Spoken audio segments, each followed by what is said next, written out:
Hello again, Larry from Willowbank Garden Centre in Dungannon, and we're going to continue our propagation today with taking a softwood cutting of Clematis. This is Clematis montana blush. So to start off, I'm using a 2 litre plastic pot. Into the bottom of it I've put about when I sieve the compost, the lumps that stay in the sieve, I put them in the bottom of the pot. It helps the drainage at the bottom because it's a much deeper pot.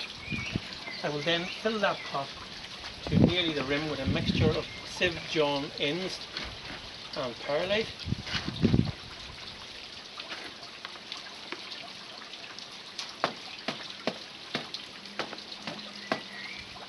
Just fill it to the rim, and there's an edge left around it about 1 centimetre, 2 centimetres deep, into which we'll put the plants. This is a clematis, it's a long creeping vine. As you can see here, we have one here, and it's climbed to the top of a tree. It has climbed at least 30 foot, and it has just finished flowering pink flowers. So quite an aggressive grower. I have cut these off and I'm going to propagate those. These sell in the garden centre quite well. We're nearly sold out of them at this stage. We sell them at about £7 each, but I saw them in the garden centre this morning. Cheapest one was £15 and some of them were up at £24.99. So how do you know when to propagate them? Well, as you notice on this one here, you have the 2 side leaves and you have a new bud or a leaf coming out at the joint. So that is ready for propagating. This one here has no side shoots. So this is too young and would not propagate well. So you need, when you go further down the stem, you will see some side shoots. You can see a little one there. And there's another little leaf in there.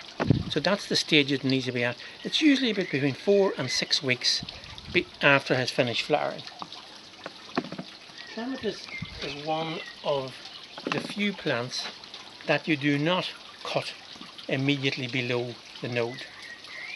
You cut it what's called internodal, halfway between the 2 nodes. You cut it. So I'm going to measure it against the pot here.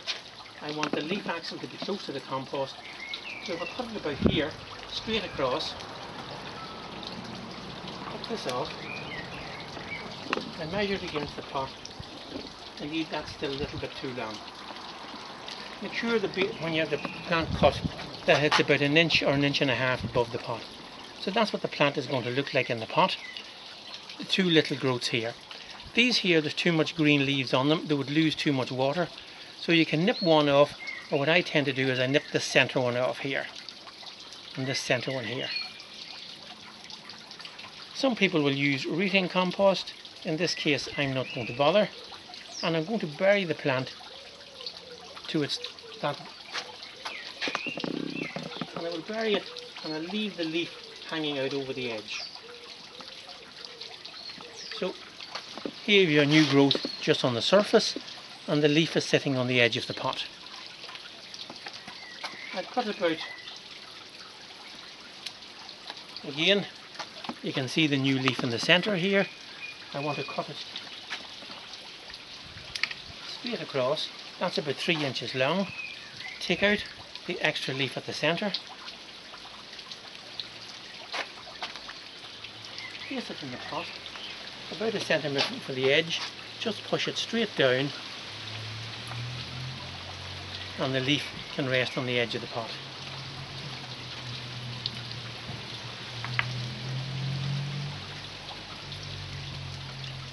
It's worth taking the time to make sure that the one you cut has the little growth at the centre.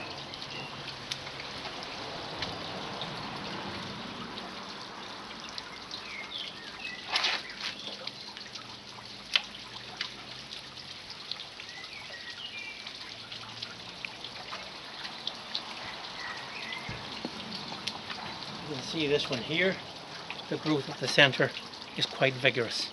You can see the new growth at the centre. In this case, there's no need to keep either of the big leaves, so I'll just nick them off completely. And that's the little plant that I'm putting into the pot. Again,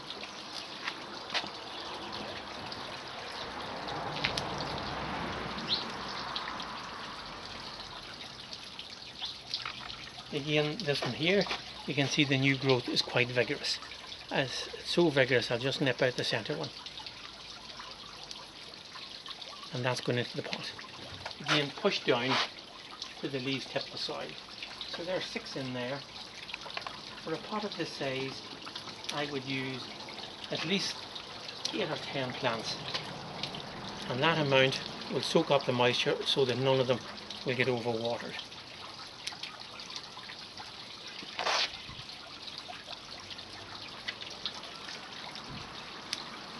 Again, another one here with very vigorous growth.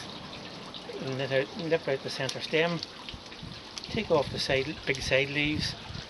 Indeed, cut it back a little bit to reduce the water loss. Now there's 1, 2, 3, 4, 5, 6, 7 around the edge, and I'll actually put 3 at the centre.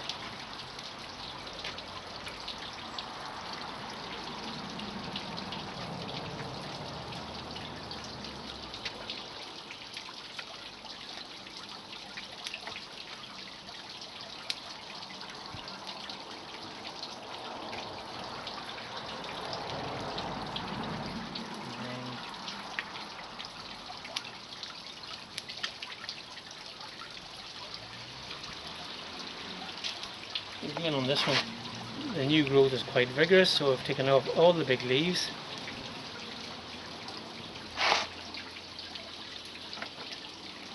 So there's 10 clematis pot in a 10 clematis in a pot, which is about 6 inches across. And if you were selling those, they're £70 worth in that there. So I will put those in water, leave them for about 10 minutes so the soil comes wet on top.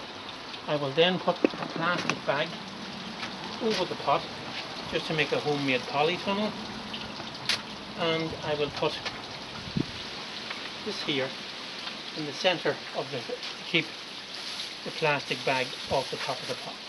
So after I soak it, it's just a case of putting it in the pot. I think this bag might be a little bit small, but we'll see.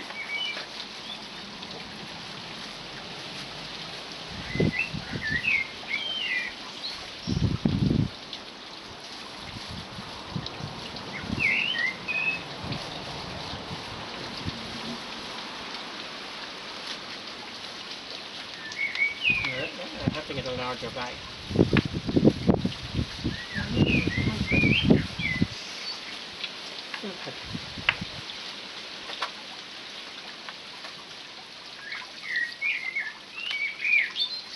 The bag will keep the moisture in. I'll not pull it up on it because I want to wet it first.